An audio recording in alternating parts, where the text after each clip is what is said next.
Hey everybody, this is Huge Pop Wrestling Podcast. Your host, Huge Pop, with my boy next to me, Reek. We're at Pop's World Order tonight. Our guest comes from.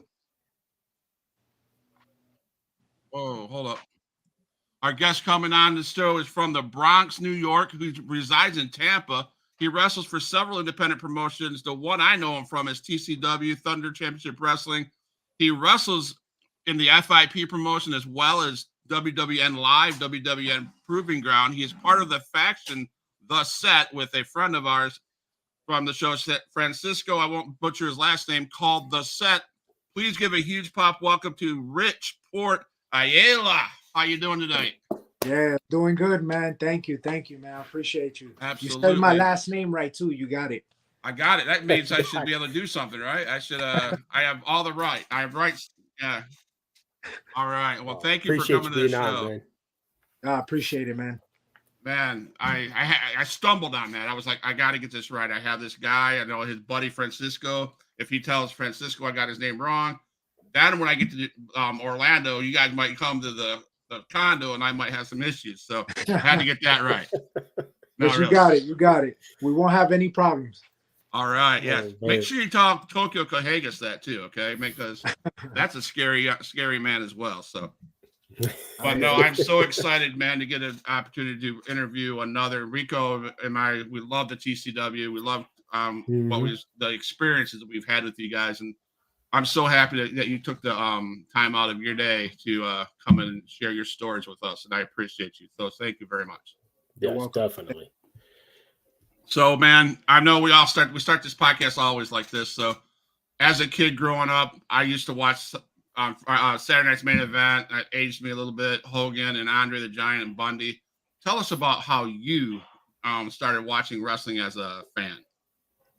I started watching it. I have other siblings. I have brothers. I have other brothers and stuff. And I have an older brother that when I was growing up, he was a big fan of pro wrestling. Okay. His thing watching WWF at the time and stuff like that. And I got into it because of him. Okay. He was the fan growing up. At the time, I'm a kid. I'm like, maybe I'm gonna say 5, 6, 7 around there. Okay. And at the time he's like a teenager. Right. So he's into it and everything like that. So I got in it with him. And the only thing that I could probably remember like really loving it was watching the WrestleMania match with Shawn Michaels and Bret Hart, the Iron Man match. Yes. And I could just remember that watching that match with him, and he's going for Shawn Michaels, I'm going for Bret Hart, and just watching this match, and he's like in my ear, I'm in his ear, like, shut up, Bret's gonna win, and all that stuff. Getting it, what that match right there was like, man, I love this stuff. Like, it's great. It was so fun to watch. And then I was very disappointed because Bret Hart lost. Right. So I was so bummed out. So that's the match that I could remember watching. Like, man, I really love this. Okay. Man, now, it's funny you say we've talked about it last night. Yeah. Like that's my number 2 match right there. Yeah. That match was phenomenal. Oh yeah, absolutely. Now, do you watch wrestling currently?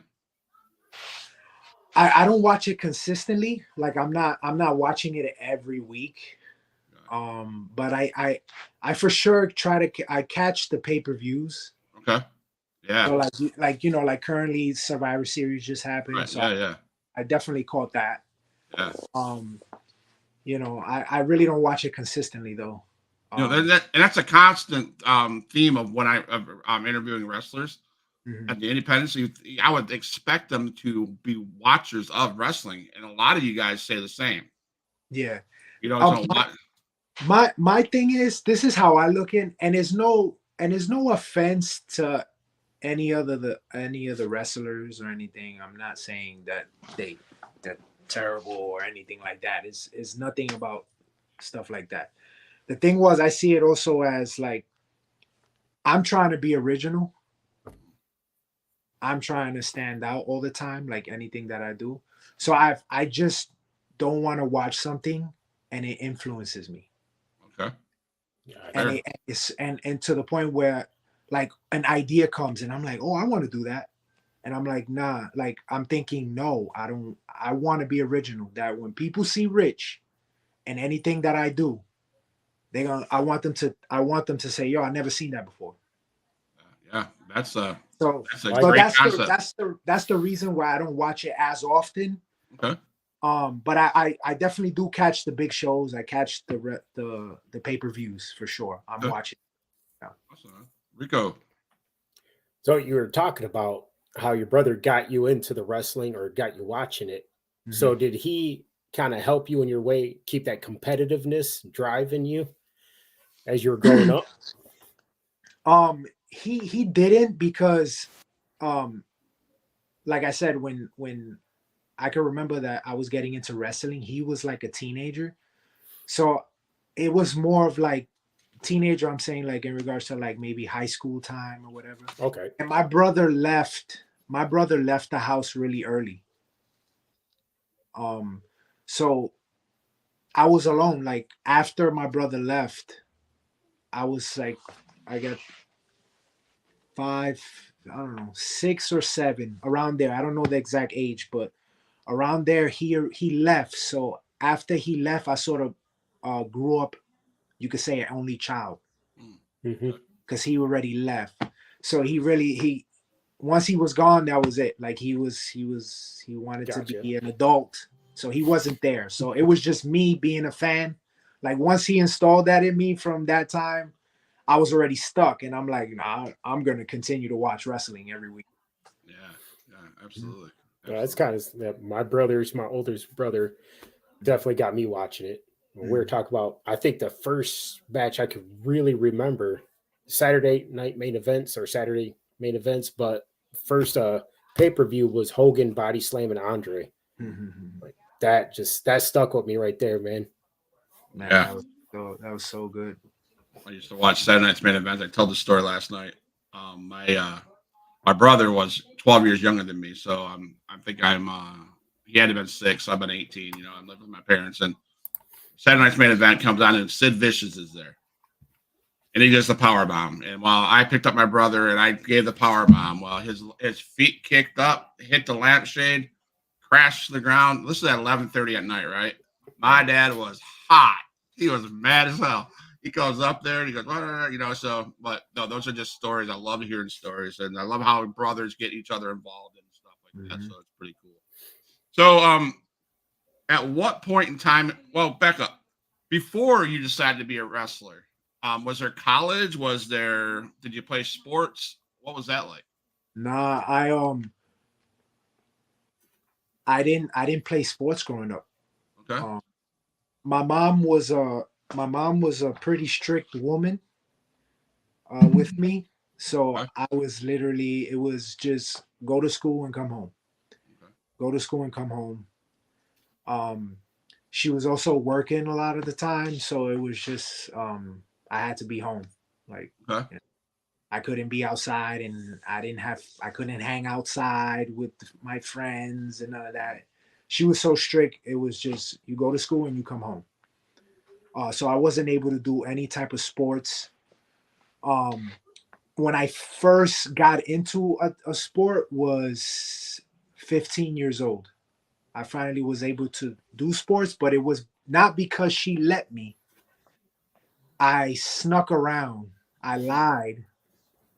And I got my uncle at the time, my uncle, to sign the permission slip to allow me to do the sport. And that's how I started. And then like a few months later, she found out that I was doing it. Yeah. So I was doing boxing, by the way. I started to train in boxing, and a few months later, she found out I was doing boxing, and she wasn't happy, but I was already a little further into it already. So she just was like, all right, whatever. Awesome, man. So did your face kind of tell on you? Yeah, I think I had a sparring session, and I kind of went home all like looking all discombobulated, and she saw it, and she was like, "What the hell happened?" And I couldn't dare lie to my mom because I'll probably get another sparring session with her. So Right. you know, Right. That's right. Yeah, So, you don't want that. yeah, no, not at all. So, yeah. man, so how did you finally say, "Yep, this is what I want to do"? What happened in your life to say, "Yeah, I'm going to be a professional wrestler"? Well, I literally fell. I started to get into boxing. When I got into boxing, I had a few amateur fights and everything. Um, all the way till like 18, 18, 19. Mm-hmm. So I kind of committed to that, and I sort of lost, I guess, the love and for wrestling. I even stopped wrestling completely. I went years without watching wrestling. I was just like so committed into boxing. I did that, and then I wound up stopping because I just there's mental that comes with fighting. Okay. And at that time, I just didn't have that mentalness to fight. Like, I would go in there and it was all about survival. It wasn't about taking someone's head off, Okay. So I didn't have it. So I wound up just like giving up and stopping. And then I wound up getting into mixed martial arts. I got into mixed martial arts, did that for a few years. That went great. Um, but financially, I couldn't do it anymore because mixed martial arts was very expensive.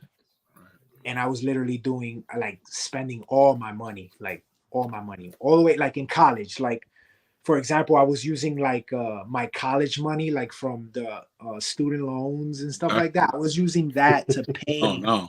for training. Oh no. It was like I was so into that so much that I was doing that, and it was to the point where I had no more money. Like I was like done, and I couldn't do it anymore. So I wound up stopping that, and I saw. I fast forward and it comes to WrestleMania 30, and it's the WrestleMania with Daniel Bryan winning the championship with Batista and Randy Orton triple threat match. I Nice. saw that WrestleMania and just fell in love with wrestling again. That was it. Saw that, fell in love with it again. Um, but still, it was like, man, I guess I fell in love with it, but it still didn't give me the drive to pursue it. And then next thing you know, I met my current wife, and I told her that I had a dream of becoming a pro wrestler. Literally, like the beginning of the relationship, like the first few dates. And I told her, I said, man, I always wanted to be a pro wrestler. Because at the job that I had at the time, I was like, I don't want to be doing this or whatever. And she was like, what you want to do? And I was like, no, I always wanted to be a pro wrestler. And she told me, what's stopping you? And I threw every excuse in the book. Came and she told me, she said, there's no excuse. You want to go do something, you're going to do it. And you're going to go chase it. And maybe 2 weeks later, I walked into House of Glory Pro Wrestling School Okay. in Queens, New York, and I started training there, and that's where the journey began. Wow, man. Thanks for that story. Rico. Yeah, that was in 2016. Wow. 2016, and at the time I was 26 years old, so I started wrestling pretty late. Wow, man. So 7 years, huh? Yeah. Wow, that's crazy. Yeah, but still, that's awesome though, bro. Because I mean, you could have been living with that what if, Yes. and that would have just ate at you. Oh yeah. And when my wife told me that at the time, that was in my head. Like, what if? So I was like, yo, I'm gonna do it. I was like, forget it. I'm gonna do it. And I wound up doing it, went on the internet, wrestling school in New York City. That was the first one that popped up. I went to check it out, and I'm here. That's awesome that you have a wife that's very supportive of you at that Oh in this yeah. journey. Oh yeah. I thank God for her. Absolutely, because I know I couldn't do this podcast. I know Rico probably couldn't do the podcast with me if it wasn't for the support of our wives, and it just means a lot. That's my Oh, rock. yes. So sure. I truly understand that, man. I truly do. So, Mhm. so training school in Bronx. Who was your trainer? Amazing Red. Amazing Red. That's right. Yeah. So, other than the bumps, talk to us about what the first time you had a bump. How did that feel? How'd that feel? Actually, the bump wasn't bad. Okay. When I took, and it was funny, when I took my first bump, I don't know, do you guys recall Smiley? He wrestles more in the East Coast, but he was trained by Amazing Red. Okay. And at the time he was training the new guys coming in. He's a luchador, he wears a mask, his name's Smiley. He was training the newer guys before you're able to train. They had a setup where you train with Smiley, that's one of Red's students, and then you had to like kind of work your way up where you can actually train with Red. You know, like Red was like more about the, I guess, the advance or something. So it's like you had to go through the basics first to really get in front of Red. That's how I took it, and that's how it was when I was training there. Okay. So I took my first bump, and I remember Smiley saying, he turned to the other new kids and he was like, "Oh, you guys should be ashamed of yourself," because he took his first bump and it looked great. So, and it didn't really, like, I was fine. Like, I felt like some people say, "Oh, it hurt." I was okay. The thing that had me was the clothesline. Oh yeah. So taking that clothesline, I was taking freaking those arms right here, and that was like, it literally made me think at that point, like, what am I doing? I bet. Let me rethink this real quick. Yeah, like it really made me think, like, oh man, what am I doing? You're going home and go, that was a stupid idea, Lonnie. That was a dumb idea. It really made me think, because but again, wrestling gives you goals. Like, as you keep learning and going through it, you get these goals. And when that happened, I was like, yo, my goal is to get hit without freaking like really hurting, because I was like going home like tore up from just that. Wow, yeah. That's you figure out as you go and you keep doing it, you get the reps and it got better. But to me, that was the thing that was like, I said, dang, that was killing me. Let me guess, you had somebody who wasn't taking it easy. They were just they was just going in there.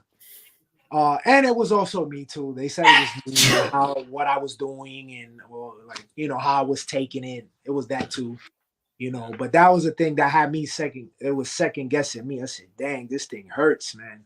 You sitting at home with some ice on your throat, like, oh man, all that. Yeah, I bet. So, Rico. Oh, so you were talking about Bret Hart, like you really love Bret Hart. Did you say that he was kind of your favorite, or did you have anybody else that was your favorite wrestler? So coming up, I mentioned Bret, and he was my favorite. Like, I'm a little kid, and the superhero is Bret. Yay! Like, that was my guy. But the guy that got me into saying, "Yo, this is what I want to do. Like, I want to become a pro wrestler," was when freaking Steve Austin blew up. When Stone Cold Steve Austin blew up and he became what he became, I was so like, that was my guy. Like, there was nothing that you could say about him. In school, I was fighting these kids. You say something about Austin, what? It was like that. Like, man, I love that dude. Like, even to this day, having joking with friends and all that. I got a buddy. I have a buddy still in New York, and he's coming up to him wrestling. And his guy is Booker T. And he said Booker T's his father. That's his thing. He said, Booker T, that's my father. He always says that. And me, every time we met up, I always say that Uncle Steve. That's what I was saying. Uncle Steve. Uncle Steve, like that was my guy. So the guy that got me was Steve Austin, man. Love that guy. Man, he blew up, man. Yeah. He really did. That whole thing, I'm telling you. Oh man, if you saw my bedroom growing up, oh my goodness, bro. It was Steve Austin. Everything. The clothes. You know how many Austin 316 shirts I ran through? Oh man, my mother was getting frustrated. She was tired of these shirts. It's like, can you wear something else, please? Oh man, it was like that. It was like that. That's awesome, man. I was like obsessed, man, with that guy, bro. That's awesome. You know, the years have gone by for him as a superstar, and he will always be talked about as one of the best. Yes. Mm-hmm. I mean, there's just a line, you know, you talk about Mount Rushmore, and he's got to come really close. You know what I'm saying? He's got to come real close. So yeah. And you look at it like WCW. What were you thinking? Because Stone Cold and Undertaker, you said, these guys aren't going to do anything. My dad's on the thing. He's old school. He said Uncle Steve was his favorite, so that's way back. So, were you a WCW guy? Did you watch any WCW? I watched I started to watch WCW during, you know, the Monday Night Wars. Okay. Of course. So, okay. But the thing is, growing up, I only watched WWE. That was it. I was a WWE fan. I didn't know what WCW was until the Monday Night Wars happened. Okay. Because there were guys that I was watching that were leaving, and I'm like, where are they going? Yeah. So I was following the wrestler that would leave, and then WCW. I'm like, I'm this kid. I'm like, what the hell is WCW? So I started watching it there because I'm following Hogan, I'm following Macho Man, I'm following all these guys like that were in WWE. But I was a WWE guy. Like, I didn't know about WCW. I didn't know about New Japan. I didn't know there was wrestling in Japan. I didn't know. Right. So if anybody asks, I'm a WWE guy. Like, always been growing up. That's all I saw until I got older, and I saw the Monday Night Wars. I started to watch WCW. Well, the reason why I asked this, a question I ask every podcast is, you know, WCW. Who do you believe is the greatest WCW heavyweight champion ever? It's a trick question. It's hard because you had some great guys over there. I'll just give you the answer. David Arquette. No. No. I love you guys' reactions because some of them were like, yeah, some of them were like, no. No. What are you doing? No. But like you were saying, we talked about it yesterday. It was I knew of Sting and I knew of Flair, but I never really watched WCW until everyone started going over there. Yeah. And then you saw the heel turn on for Hogan. You're like, whoa. And you know what's crazy? You mentioned that, right? Like, I really didn't even pay attention. I really didn't even, and it's crazy. You're probably going to bug out when I tell you this. Like, even with Flair, I didn't really pay attention to Flair till I saw WCW. Like, they say, oh, Ric Flair, the great. And I'm like, okay. People get so excited for Ric Flair. And at that time, I was like, okay, like, what's so exciting? I feel the same way. And then as I started to watch, and even when I finally got into the business, around 26, you know, you're trying to find yourself and find your character, and they always tell you to study. Yeah. Study guys. Mm-hmm. And when I started studying Ric Flair, I was like, yo, this freaking guy is the awesome. Yeah. Like, yo, like, what was I thinking? Like, where was I? Like, I was thinking like that. Like, where have I been this whole time? Correct. And yeah, it was because of that. I've always been a WWE guy, so that's why.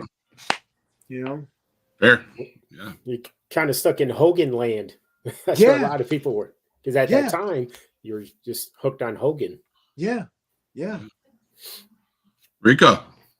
So before you come out to the ring or anything, man, before you walk out that curtain, is there anything like before wrestling match, get yourself pumped up? Is there any ritual you do or anything like that? Nah, Any I'm music you turned listen on. to? Nah, I don't listen to no music. I'm turned on. Like, There you go. the thing is, I'm not trying to. Again, I'm not saying stuff to get anybody upset. Any of the guys I work with or anybody. When I started wrestling, I have this confidence in my head. This is what I wanted to do. I know this is what I wanted to do. And as time went on, I realized, the saying, like, God put me here to do this. Yeah. I have so much confidence in myself that I don't need nothing to hype me up. When they say, Rich, you're next, it's on. And I'm ready to go. I'm ready to go have some fun. Wow. Yeah. So And you, I really don't I don't listen to music. I'm not the guy with the headphones in the back in the corner. I'm not doing that. What I'm doing, literally, I'm warming up. I got my bands. I'm getting a pump, and I'm just getting warm to go do what I do. awesome, man. So yeah, man, that's my thing. I'm so confident. It's not even funny. I gotta say, that's probably the best answer I've heard, man. Yeah. Straight up. Yeah, I got a guy on Will Allday was on the show this morning, and he said the same thing. He's like, dude, if I'm here to do what I'm going to do, I should be confident regardless.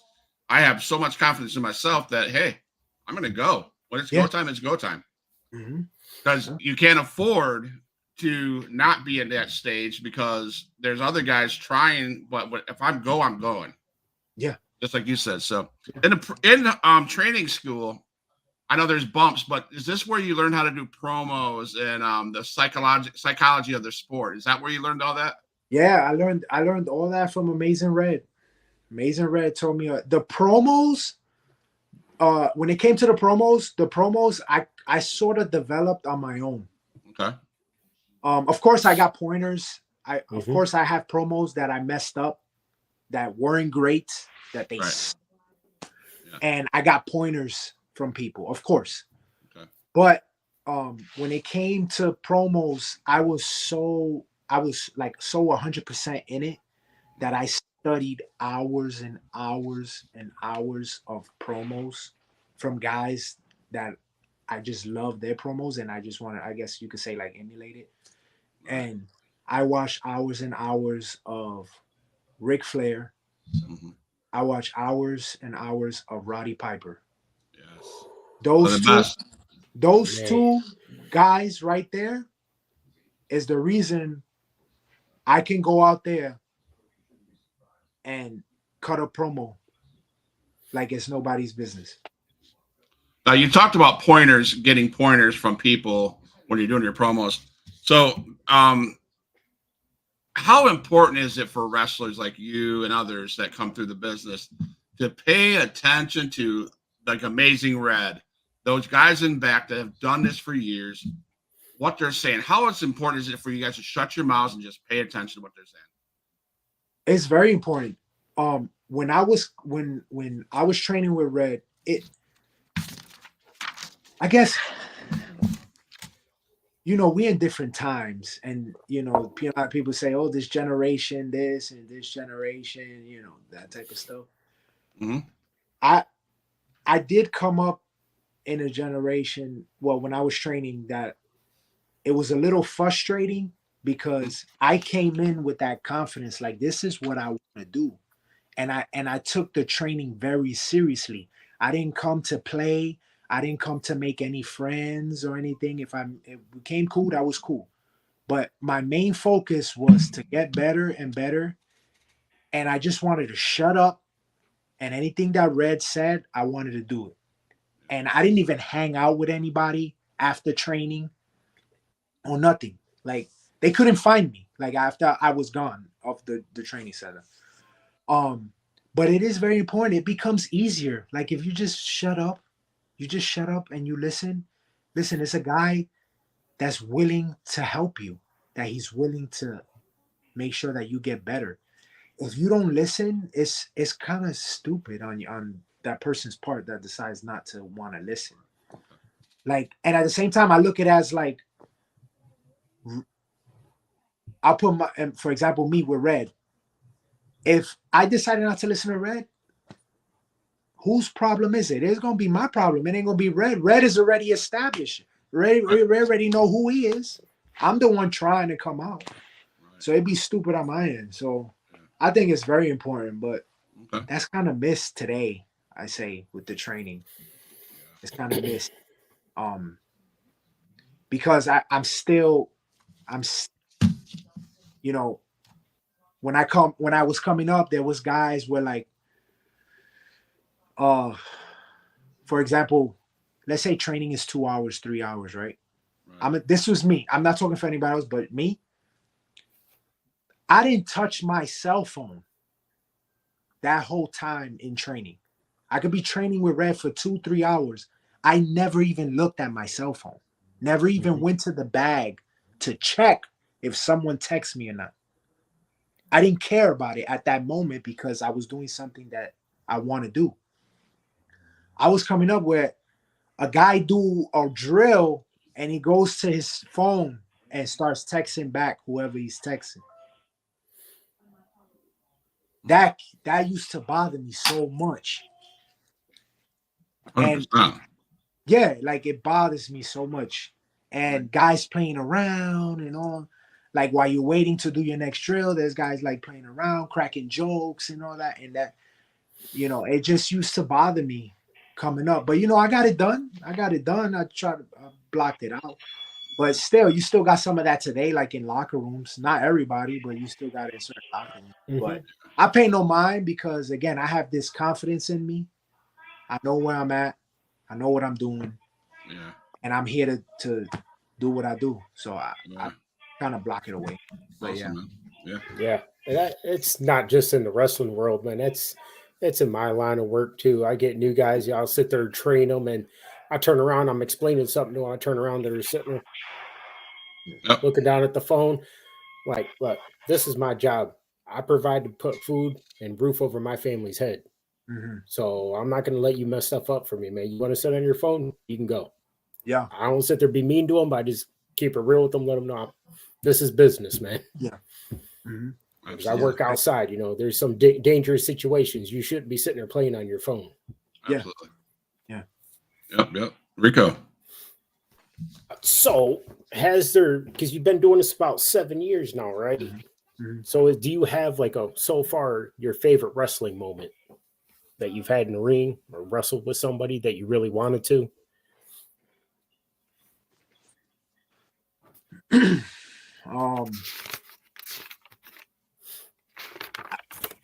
Man, I really had some good matches. It's so hard to choose just one because I had some good matches. Like there's a lot of different guys that I've been in the ring with. Cahagas, of course. Every time I'm in the ring with Cahagas, I'm gonna have a great match. Mm-hmm. Like I'm not worried about it. I'm always gonna have a good match. There's a guy, Jonathan Hudson. I've wrestled him multiple times, and me and him have great chemistry together. Like we put on some battles. Stephen Frick. I've been in the ring with Stephen Frick. Stephen Frick is good. My boy Gus De La Vega. Gus De La Vega. Right now he's with us. We became partners and now we're in the set together. But before we became partners, we were enemies. And me and that guy put on some battles together. And me and him, he's so good to be in the ring with. He doesn't get enough credit either of being in the ring with that guy. Gotcha. It was cool to be in. I recently had a match. It was a tag match. I had a match with Low Key. Okay, yeah. That was cool to be in there with him. And that guy literally He has the name of the professional. That man is a professional, no doubt about it. And it was great to be in the ring with him. Yeah, Great that to was we had him on about a couple months ago. That was so fun. He was yeah, very professional, very to the point. yeah, So very good. So yeah.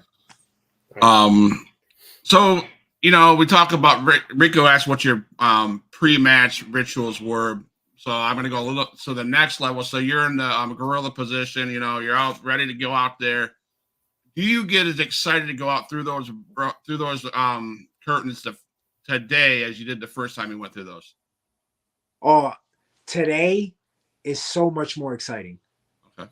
because in the beginning, it's the beginning, and you got those nerves going, and you still, even though you're still trying to figure yourself out in Mm-hmm. the beginning, you're still trying to figure yourself out. You have this idea of who you want to be and who you want to, how to wrestle, but you're still trying to find it. So you're still unsure. So you still go out with these nerves and uncertainty when you go out there and you try your best. But like now, I know who I am. And I go out with this confidence and it feels good. And when the music hits and I go through that curtain and I get that reaction, oh man, it's like a high that I can't explain to you. Wow, man. But if it feels so good. It's definitely more exciting today. Definitely more exciting. Rico. So far doing this, have you had times where we talked about it earlier, times where you just feel like, man, these are just you hit those hard times, like, do I want to continue to do this the rest of my career, or do I want to look at something else? There have been some bumps in the road, of course. There has been some bumps in the road. Especially when you do it consistently, as I have, like I thank God that I am doing it consistently because this is how you get better. Mm-hmm. But let me see, I'm a little bit over a year, maybe a year and a half. Well, maybe close. I'm about to hit 2 years of I'm gonna say I've been working consistently every weekend. And sometimes it comes to a point where you're doing it consistently, you're in pain, and the money ain't that great. And it's just like, damn, you know, I do get those feelings. I do get it sometimes when I finally get home and, and stuff like that. But I got to say that when I do feel that way, I still keep pushing. Next, I have a match right after that feeling, and it becomes a great match that I'll be like, this is why I fell in love with it in the first place. And I just get over it, and I just be like, just keep pushing, just keep Mm-hmm. pushing. Gonna get better. But just keep grinding. Just keep grinding. It's gonna get better. Don't give up. I try to say those things to myself, but yeah. Awesome. Well, So I know you mentioned kids on the cell phone during training and blah blah blah. Would you say that's your biggest frustration in the business today? Is the inconsistent of people that want to get better? They're doing stupid stuff like that. Yeah, that's because there are some people, like they say the business has changed. I feel like anybody could get into the wrestling business now. Like it wasn't like that closed secret thing. Anybody could get in it now. And there's some people that's in the business that they're probably not made for the business, but they're such a big fan that they just keep doing it. But there's like, to me, I'm gonna speak in me on how I feel. I'm gonna put myself into like a fan's perspective. This is me. This is like me watching it. This is how I feel. I'm a big thing in believability. I wanna feel like mm-hmm. like if I see the good guy and he's in there and I'm cheering for him, I wanna feel sorry for you, dude. Like and then the bad guy really want to hate you, like really make me want to boo you. Um, even with the promos, like it has, even when you talking on the promo, like I gotta feel like, damn, you really mean that? And I feel like some today, that's what's missing, that believability. They only focus on the moves. Yeah. They're not focusing on the psychology on why they choose to do this move at this time. That's not focus, and that's what's missing, that believability when it comes to it. It's like an urgency. It's like, get me into it. Why should I care for you? Mm-hmm. Why should I care for your story? Right. Why should I follow you every week and be like, oh, what's gonna happen next? Why? You know, and I could use the example of Uncle Steve, right? So Steve, you wanted to watch him every week to see what he was gonna do to Vince McMahon, Yeah. right? And everything he did to Vince, you believed it, Yeah. you know, and that's what I like to feel as a fan. And today I feel like that's just missing a little bit. Right. And I know last night CM Punk came out and he gave a hell of a promo, and you could feel that's who he was. That's what he feels. I did watch the promo today, this morning. And I believed everything he said. Absolutely. Yes. I believed it. It felt real. Right. It But you're felt- right. But you're right. It's missing in today's you know what? It's missing in today's mainstream, like the big shows. I went to my first indie show in 2022, and I was like, this has got to be the same thing as watch a TV show on TV. Absolutely not. These guys, you guys in the independents, man, you guys go out there week after week after week, month after month, and you guys bust your butts to put on a believable show. And you leave that arena.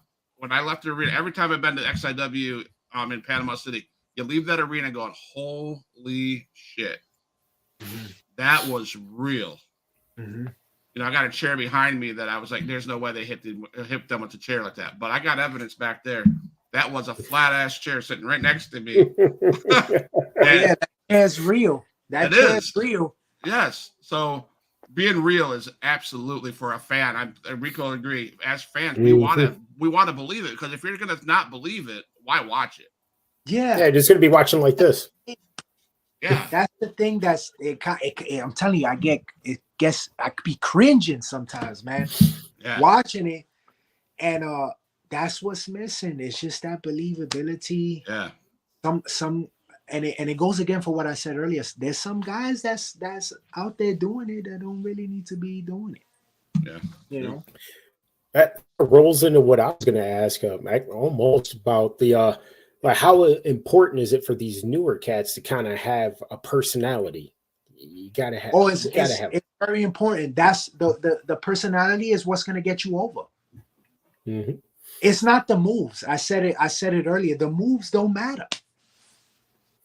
It's all about that personality. That's it. Like, how can I say? I'm trying to give you an example. The example I could use today, so everybody could be familiar with it, is like you see Seth Rollins. Mm-hmm. Seth Rollins, all he got to do is come out and he's doing this. Yeah. And he's over. And he's over. He's orchestrating the whole crowd. That's it. He does that and he's over, and the crowd have fun because guess what? They did this with him too. Mm-hmm. They did that with him too. So guess what? The money was worth it right there, because there was Seth Rollins doing this. Because why? That's his personality. That's what he's showing. That's what he's selling. Mm-hmm. And they need that. They need that today. Coming up, guys coming up. Don't focus on the moves. The moves will come later. But that personality, and cutting a promo. That's what's gonna put you over. Yeah, you can't sit there. You could be the best wrestler. Well, not the best wrestler, but you could be a very good wrestler. But if you can't really cut a promo or you have no personality, nobody kind of really gets behind you. Mm-hmm. You know, you like we were talking about Seth Rollins, you know, like Daniel Bryan, the whole yes movement. Yeah. You know, they just sat there, yes, Yeah. and it got everybody coming on board with them. Mm-hmm. Agree. So let's talk about TCW, Thunder Championship Wrestling. Yeah. Man, I first got introduced to Thunder Championship Wrestling by Tokyo Monster Kahagas. That was kind of a weird one because I texted him while on Facebook. He messaged back, "I'm not going to have my face on the camera, am I?" I'm like, "Oh shit." He's like, but then I get to know him, and he's the most humble, most positive guy that you could ever talk to, you know. And he's, I love talking with him, man. Man, he's great. So can you talk about TCW as a promotion and what the future goals are going forward with you and TCW itself? Well, I'm gonna say this: TCW currently, right now, TCW is my home. Okay. TCW gets priority. Anytime they call, I'm coming. And my future there with TCW, my goal, and anywhere I go, any company that I wrestle for is the same thing. But TCW, I want to become the biggest star that they ever had there. Okay. That's my goal. I want to become the biggest thing. That's it. And right now, it's already happening. Why? Because I'm the heavyweight champion. Is that what's behind you? Oh, yeah. So let's show it off, right, man. Why does it sit way back there? You know, it's sitting. It's taking a rest. All right. Taking a rest until it has to come shining out. Nice and pretty, just sitting there. Yeah. So I'm gonna name drop some TCW guys and tell me are they challengers of yours? Mm-hmm. Well, let's start with the big man, Tokyo Kahagas. Is he a challenge to your title, or does he not want that? Well, before I became the champion, I beat him already. Okay. So I think he's out of that picture. So you're saying he's not good enough to go after that championship title? I already beat him. I don't care. So you don't care? Yeah, I don't care. I already beat him. So what I hear, I want to move on. What I hear you saying is Tokyo Kahagas is old news. Back in the pecking order because you already beat him. I already beat him. Let's move on. Let's move on to the next challenger. That's how I see it. How about Ron Nehemiah? Nehemiah, I think that's how you say it. N-E-I-M-I. Ron Nemi? Yeah, Ron Nemi. Yeah, is he a challenger? Nah. He's the commissioner there. He's the commissioner for TCW. Does he challenge you? And look, I have my show Richie's Way, right? And I do it regularly at TCW. Okay. And every time I do TCW, Ron Nemi, he wants to come out, interrupt my show every time. And he always tries to throw some sort of obstacle my way to see if I can lose the championship and something like that. And guess what? Every time something happens, I win. I become the victor. And then Ron leaves to the back through the curtain and he's pissed off. So Ron could kick rocks. Well, he's going to be on the show next week. So do you have anything to say for him maybe going forward? Go ahead and kick rocks? Yeah, go and kick. Ron could keep. Look, if he's watching this right now, Ron, you could keep throwing everything that you can throw at me. Guess what? I'm always going to come out the victor and you're going to be the loser. So you're better off just staying behind the curtain and leave the camera shots to me, the champion, the heavyweight champion. He will get that footage, promise. What about your buddy here? Part of the set, Francisco. Is he out of the picture? I mean, he's a big dude. That's my boy. Look, Francisco's my boy. We are a team. He's the godfather. Okay. You ever feel like he might turn on you for anything? Not at all. Okay. Not at all. Right. We're a team. We need each other. That's how we're going to strive. What kind of good words do you get to say about the referee, Billy Silverman? Billy Silverman, that's my guy right there, by the way.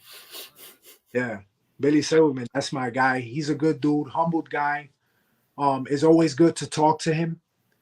Um, it's pretty cool to also see him like while I'm in the back in the locker room and he's there walking past, and I'm like, damn, that's Silverman, man. This is pretty cool that I'm sharing the same locker room with him. So that's my guy, Silverman. He's a good dude. I like him very much. All right. One more question, then Rico can have the next question. So, who? Okay, so obviously Ron, he needs to kick rocks. Tokyo McHaggis, he said you beat him already, so he was old news. Mm-hmm. You won't try to go against Francisco, but who is going to gun for your title next at TCW, and what kind of words do you have for this guy that's going to gun for your title? Look, I saw the episode you did with Brian Brock. Sure did. And look, just like Cahagas, I beat him already. I beat him. He tried to fight for it. He was actually my first title defense when I became heavyweight champion. And he lost. Right? Right.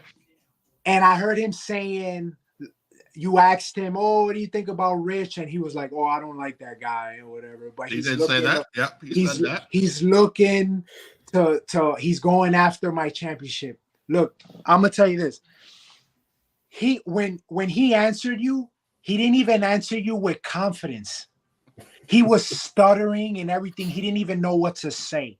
Right. So how with that sort of confidence he had, how does he think he's gonna step into the ring with me when I already beat him? I already have his number. So when do you see that match come to the surface? It could happen anytime. It could happen anytime. So he could go and talk to Ron Nemi. He could go and talk to the commissioner and let him know and cry and whine and say, please, please, please, let me get a shot at Rich. Please, please, please. Go ahead, do it. I don't care. I'm going to beat him again. So what I'd like to do on Huge Pop Wrestling Podcast is stir the pot, like Rick said.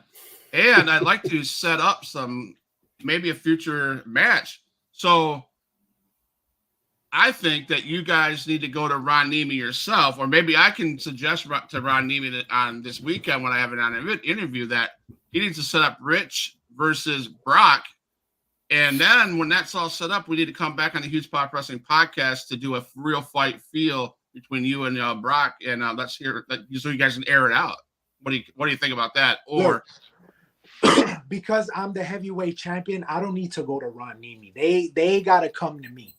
Okay. If you feel up to it that you want to go to Ron Nemi and say, hey, let's do this, go ahead. Just like I said, I welcome it. Why? Because I beat him already. This is just going to be another walk in the park. So go ahead, do what you want to do, say what you want to say. I'm up for it. I'm not a scared champion. I defend it anytime. Well, I'm glad you're not a scared champion. I'm glad you're not a scared champion. So I'm going to reach out to Brock for you. And I'm going to set up a time when he's available, and then I'll reach out to you and see if you're available. I'd love to have you two back on the camera together to air out your differences. What do you think about that, Rick? You think that'd be a good idea? Oh, I love that. And I just got to say, man, Brock, cool people. I like the guy, but, I'm going to say RPA all the way. I ain't saying it just because he's on the show. It's because I believe in him. Thank you, man. And you know what? You say he's a good dude. Bro, he's a bum.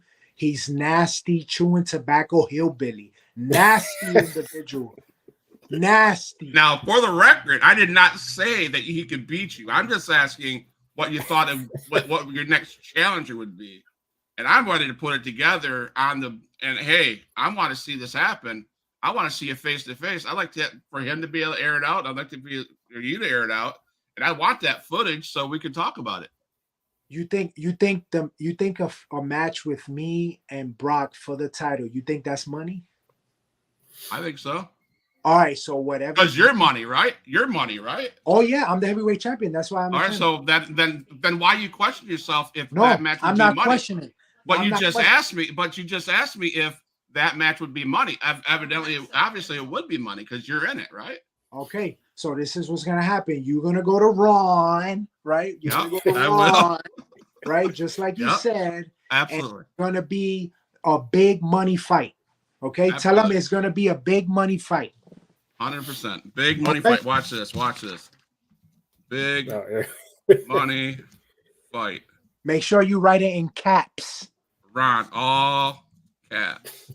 There we go. Just so you know, right there. Big money fight. There we go. And I'm going to go to Ron about Brock versus the AP. How about that? The RPA. APA. The RPA. Sorry, I got your name, man. Come on, you did good in the beginning. Now you're ruining it. I know, man. You know, I'm hyped up about this next fight that you're gonna have. All right.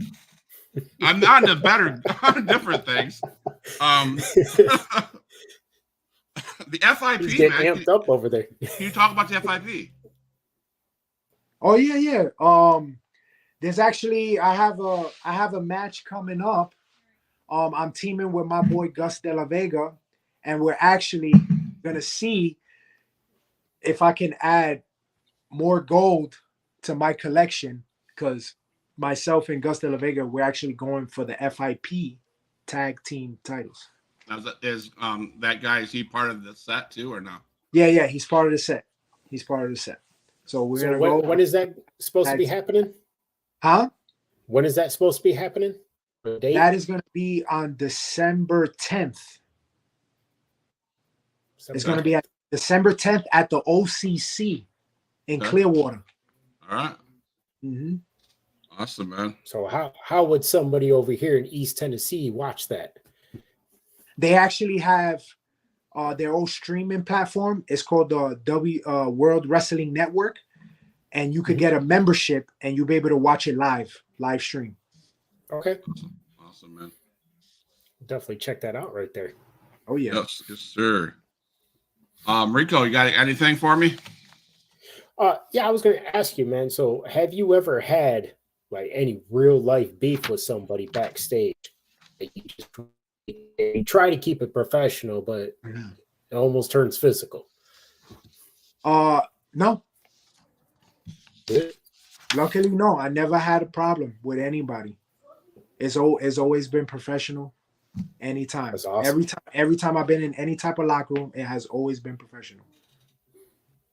I mean, you always hear, we hear the stories, sometimes things happen, guys get real heated in the moment. Yeah. As far as I know, if there anybody that doesn't like me, I don't know about it. Rod Neby, I don't care about Ron Neby. Oh, I know that. But. Yeah, I don't care about that. He don't like me, but I don't care. That's my job, is to be hated. That's right. So I get the gist that you'd rather be a heel than a face, correct? Oh yeah, I'm top heel. Top heel, man. So communication, man. So obviously in a match, there's your opponent, the referee, and yourself, and the people backstage. How important is that all to communicate, to come together, to make the match what it needs to be?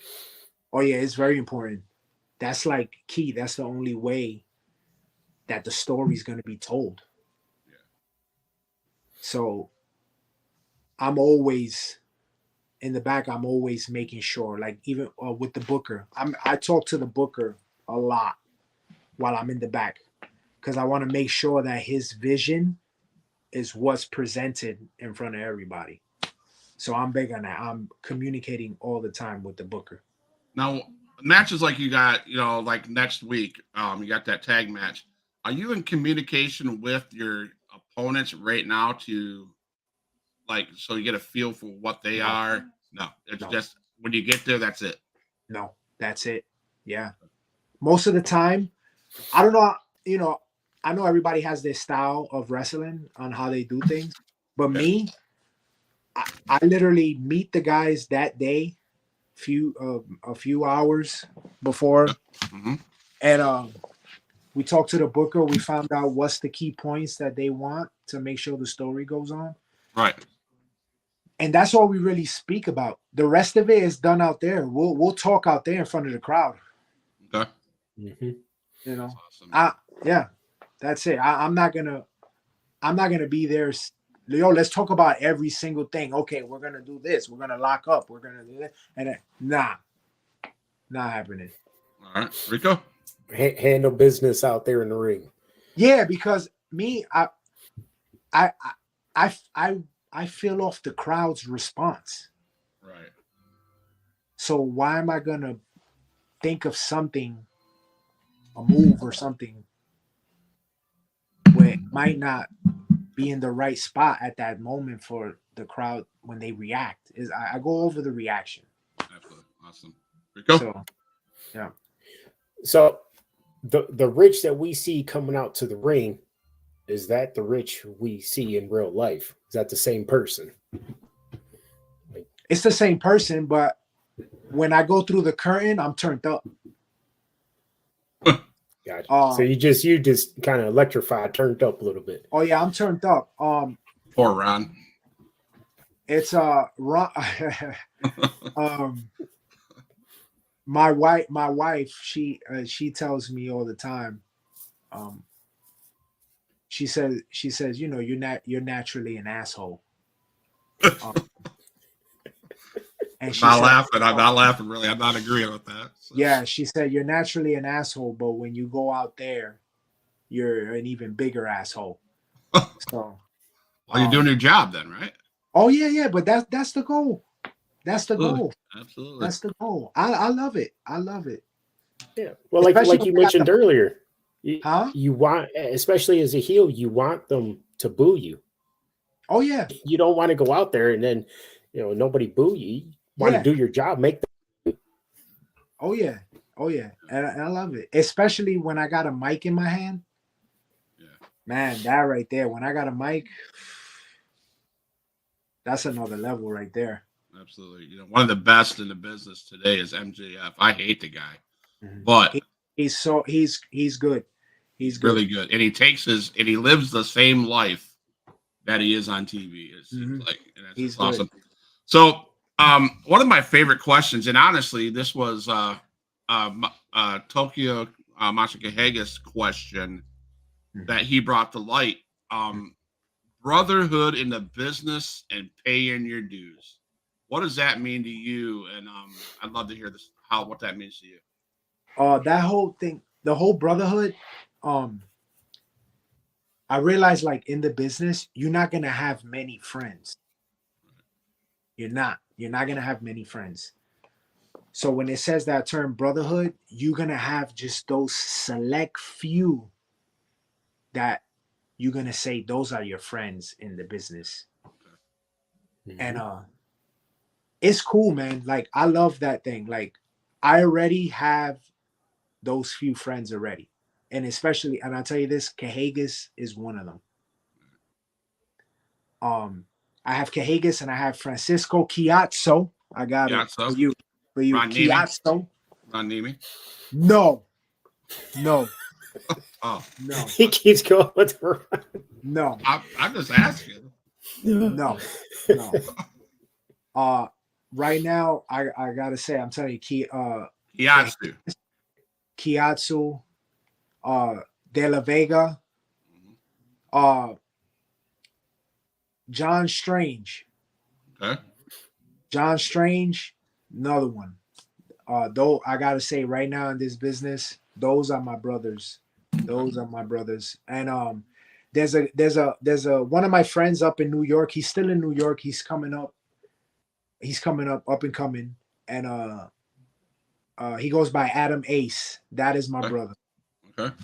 So it's very few. It's just a handful. But that is very important to me. Those are the guys that you be on the road with all the time, going to the next town. And it's even easier when you're able to get in the ring with them. You have more fun. And you know that you're going to put something out good together. So. Okay. Now, do you think if I reached out to those two that did answer the message and maybe come on the podcast? Cahagas and Chiazzo? No, Strange and Ace. Oh, yeah. I think they'll say it. All right. If they don't, they're out of your brotherhood, and then we can replace with Ron Nemi, right? So it's all right. No. Oh, okay. Sorry. I was just asking. I'm looking out for your back, man. I'm looking out for you, bro. No, I'm just kidding. Oh, man. All right. All's good. Can't have fun doing this. If you can't have fun doing this, why not? Why do it, right? Yep. Yeah, Rico? Oh my good. So, is there anybody who you really kind of want to wrestle? Like you want to anybody from a different company that you want to be in the ring with, or you wish you could have been in the ring with? well, I'm gonna say that like when it comes to the independents, I don't really follow independents that much. So I kind of don't really know who's out there. I could say maybe someone in WWE, or is that good? Like, Yeah. Oh yeah, anybody. Yeah, absolutely. Anybody.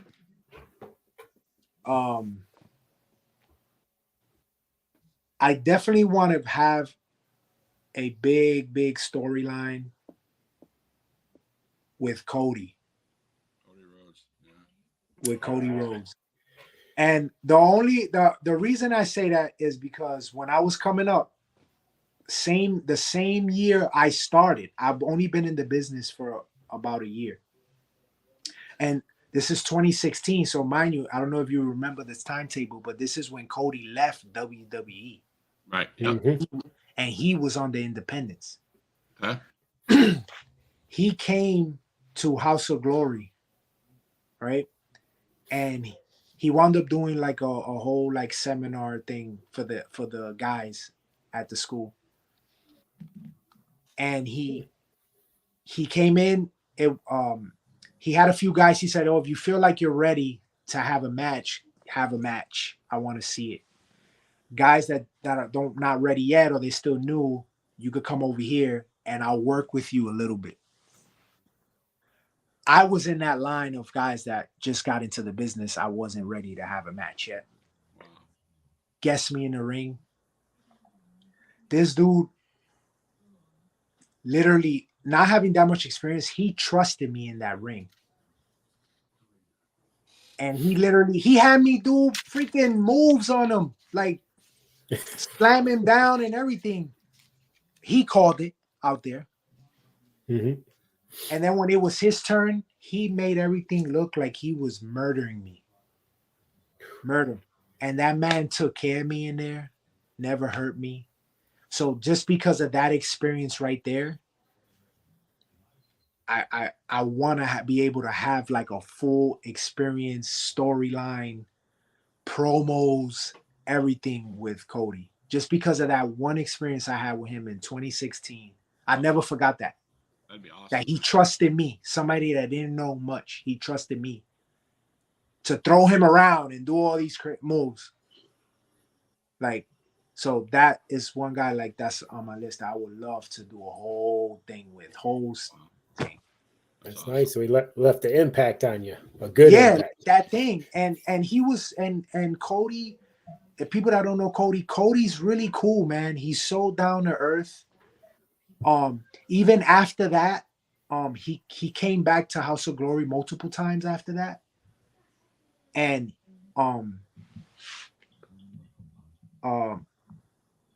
you know how sorry, I'm gonna switch it off just so you can understand where I'm coming from.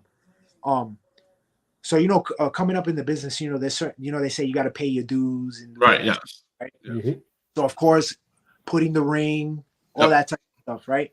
Yep. So one of the things I would do in House of Glory was I used to be security for the big names that came. Okay. So because I was the biggest guy there wasn't many of the other students are small. Okay. So I was the biggest guy there, and I was security. Every time Cody came back, I had to do his table. I was the security at the signing table. Okay. And that dude was always cool with me, man. Always cool. Even if I wanted something to drink, he'll get me something to drink. Wow. That's like, like he was mad cool. Even taking a picture. We were done with the signing and everything. And I'm like, yo, is it cool? I just have a picture. Like, this is pretty cool. Like, I was able to do your table. He was so cool. He was like, yeah, of course, dude. Like, come on. Like, that dude is mad cool. So those little things still stuck with me. And that's why I think about him as like on the top. And especially the amazing stuff he's doing right now. Oh man, So it's House of Glory in Orlando? no, that's New York. New York. Okay. All right. Yeah. I've Okay. I've only been in Florida for the last. I'm in May coming up. Uh-huh. Makes 3 years. Okay. I told you that was a foster parent, and of course they watch what I do and they talk about what I do. So they came up with some questions. Mhm. And Joe Hagelin says, American Nightmare Cody, really? Like he's doubting that you have. Maybe he doesn't think you have you're good enough to face Cody Rhodes. I don't know. I don't know what Joe is trying to go over there, but I think you're good enough, man. I think you would do really well. So I don't care what people think. Okay. I tell you, on my social media platforms, I get fans and people writing to me, and they say the most ridiculous things. And can I cuss on here? Yeah. I don't give a fuck Okay. what anybody says about me. Absolutely. I really don't. So this guy saying, "Oh, Cody, for real," I just explained to you guys the story and what that meant to me. So you think I care about what this person said? I don't care. All right. Oh, you said no. I came in halfway through the story, so he didn't actually get to hear the story. Yeah. So he kind of apologized to you, man. So, All right. fans, my foster kids have these questions. If you could have any superpower in the ring, what would it be? That's funny. Any superpower? That's a hard one. Like, Yeah, really? that's tough. It's a good one. It's tough though.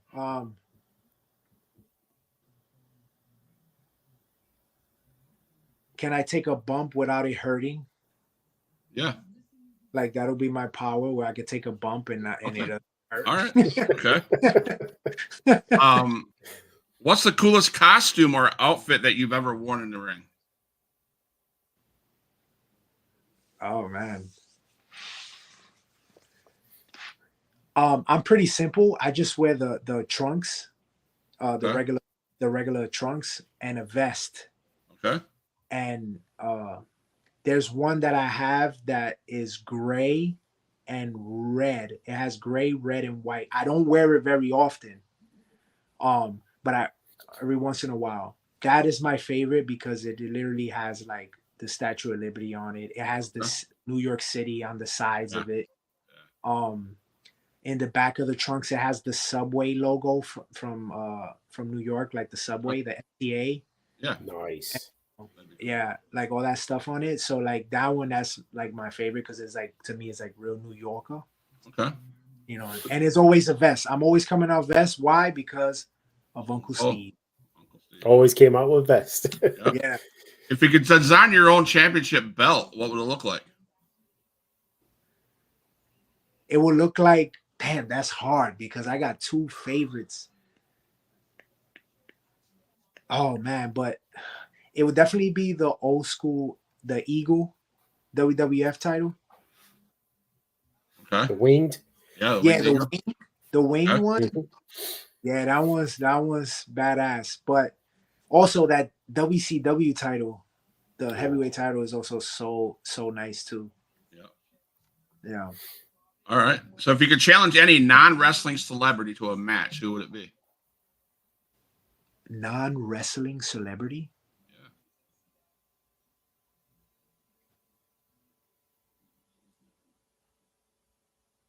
Do I give a reason to why? Nope. So I just say the name and that's it? That's it. Unless I want to be an asshole and ask why, but I'm not. Yeah, I'll tell you why. Well, go ahead. Go ahead. Let's see it. I would say Conor McGregor. Why? Because I want to make money. There you go. Yeah. Very good answer. Very good answer. Very good answer. Favorite food? Oh man, I'm Puerto Rican, so I love all my Spanish food. Okay. I'm Puerto Rican, so You don't eat pizza then, do you? oh yeah, of course. Yeah, I love pizza. Does pineapple belong on pizza? Say it again. Pineapple on pizza? Oh yeah, I do pineapple. I don't care. I do pineapple. All right. What's your favorite sports car? I don't like sports cars. Okay. I'm a truck guy. All right. So I'm big on. I'm a big fan of big pickups and SU like big expeditions and stuff like that. I'm a big truck guy. Okay. I'm sorry, I froze up real quick. I just wanted to add to the food thing, man. Pasteles. Gotta have pasteles. Oh, I love pasteles. I have pasteles and I just put a little bit of ketchup on it and I'll be good. Pasteles. You have to make pasteles for me, Rico. And what's your dream Christmas present for this year? I know, to get Ron Nemi in the ring. I know. Oh man.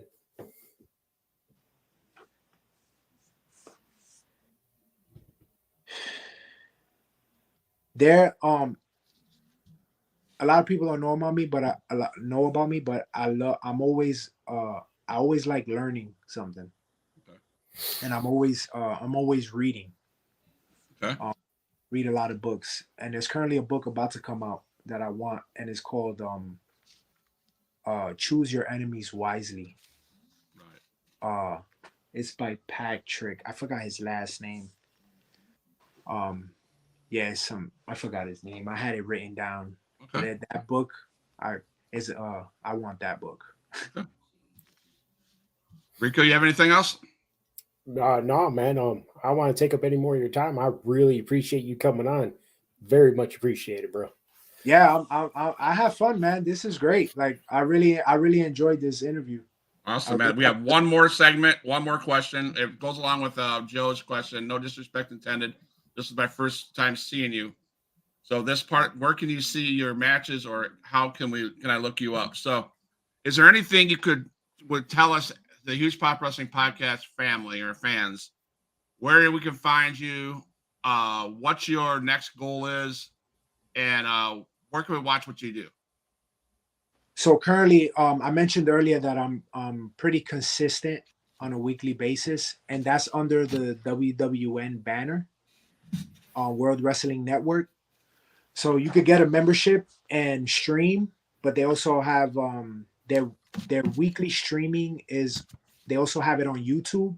You can find it on YouTube, World Wrestling Network, and they have a weekly show called WWN Proving Ground every Friday, Newport Richie at 7:00, and then they stream those events on YouTube on a weekly basis. So you could catch me on there for the WWN Network. I have my own Instagram, Richport Ayala, Ayala. Facebook, Richport Ayala. I also have the Twitter. Well, now it's X, right? Yeah. That's under Ayala Port. You could get me on there. And of course, Thunder Championship Wrestling, FIP, Full Impact Pro. You could catch me on there. But if on a weekly basis, you could catch me on WWN Proving Ground. Awesome. On a weekly basis. I'm there every Friday religiously, and also because I'm also the heavyweight champion for WWN Proving Ground. So is that like an NWA Power, like NWA does their TV studio? Is that what WWN is? Yeah, it's a studio. Okay. So it's a small studio that they do on a weekly basis. Literally, they have the fans all on one side, and it's like a whole studio thing. It sort of resembles what I guess it's a smaller version of like what NWA was doing. Remember they had, like Power and stuff. Yeah, like that. Awesome. So, well, Mr. Rich, stay. I'm going to play a closing song. Stay tuned. Do not go anywhere. I want to talk to you after when we're off air. Thank you guys. Huge Pop Wrestling Podcast. Reek, thank you for coming on tonight. No problem. Thank you. Huge Pop Wrestling Podcast. This is Scott. Loved everybody. Thank you for all the support. I'll go back over Joe, Tyler, SM, Dad. Thank you for coming in the chat. Appreciate it. And man, thank you so much. And I will see you in the chat. Thank you. All my dogs, make some noise up in this house.